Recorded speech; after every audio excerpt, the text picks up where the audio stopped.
और पोलैंड में इस वक्त द्विपक्षीय वार्ता के बाद संयुक्त प्रेस कॉन्फ्रेंस में प्रधानमंत्री मोदी को सुनिए। देशों के रूप में हमारी पार्लियामेंट के बीच आदान प्रदान को बढ़ावा दिया जाना चाहिए। आर्थिक सहयोग को व्यापक रूप प्रदान करने के लिए प्राइवेट सेक्टर को जोड़ने के लिए काम किया जाएगा। फूड प्रोसेसिंग के लिए क्षेत्र में पोलैंड वर्ल्ड लीडर्स में से है।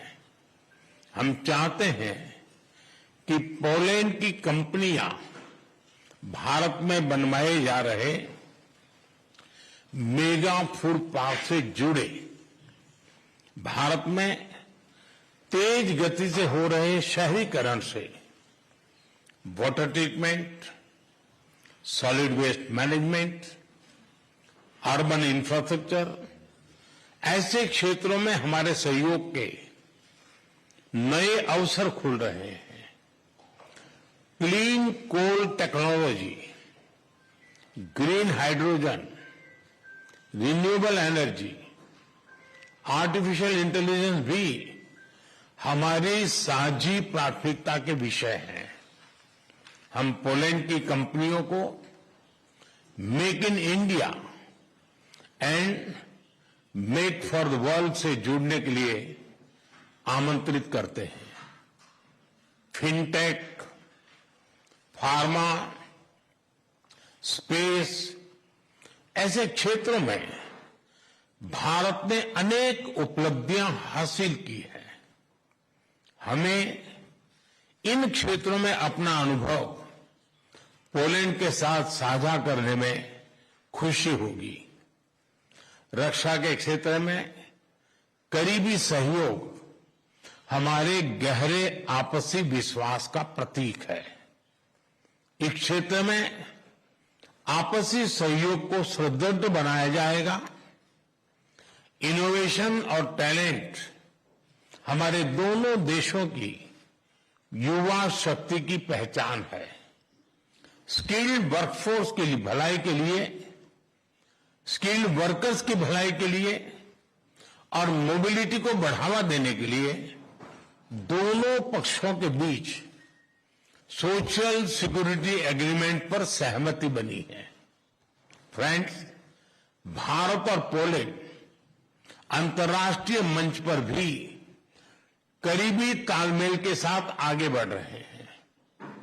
हम दोनों सहमत हैं कि वैश्विक चुनौतियों का सामना करने के लिए संयुक्त राष्ट्र संघ तथा अंतर्राष्ट्रीय संस्थानों में रिफॉर्म वर्तमान समय की मांग है।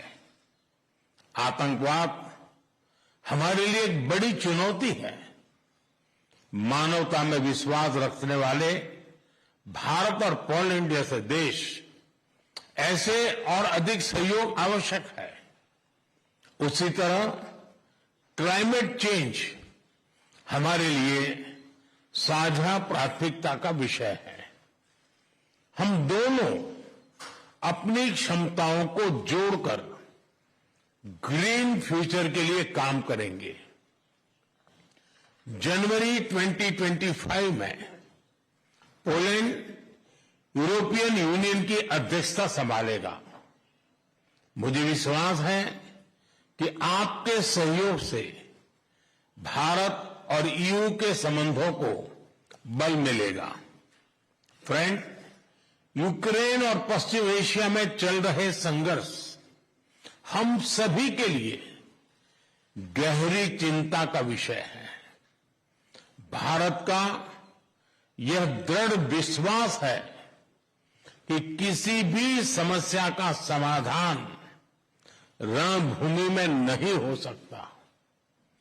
किसी भी संकट में मासूम लोगों की जान की हानि पूरी मानवता के लिए सबसे बड़ी चुनौती बन गई है।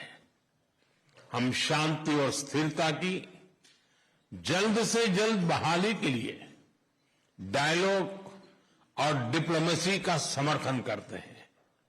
इसके लिए भारत अपने मित्र देशों के साथ मिलकर हर संभव सहयोग देने के लिए तैयार है।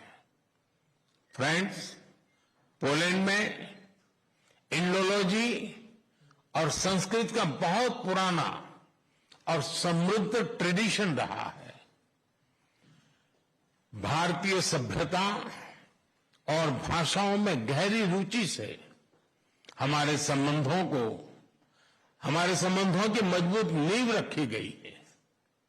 हमारे गहरे पीपल टू पीपल टाइज का एक प्रत्यक्ष और जीवंत उदाहरण कल मैंने देखा। इंडियन पोल्स के दोबरे महाराजा और कोल्हापुर के महाराज की याद में बनाए गए मॉन्यूमेंट्स पर मुझे श्रद्धांजलि देने का सौभाग्य मिला। मुझे खुशी है कि आज भी पोलैंड के लोग उनके परोपकार और उदारता का सम्मान करते हैं।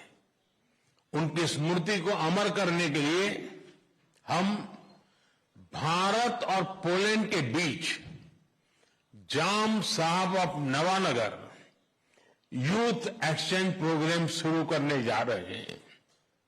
हर वर्ष पोलैंड के 20 युवाओं को भारत यात्रा पर लेकर जाया जाएगा। फ्रेंड्स, मैं एक बार फिर प्रधानमंत्री टुस्क और उनकी मित्रता के लिए हृदय से आभार प्रकट करता हूं और हमारे संबंधों को नए स्तर पर ले जाने के लिए अपनी प्रतिबद्धता दोहराता हूं। बहुत बहुत धन्यवाद।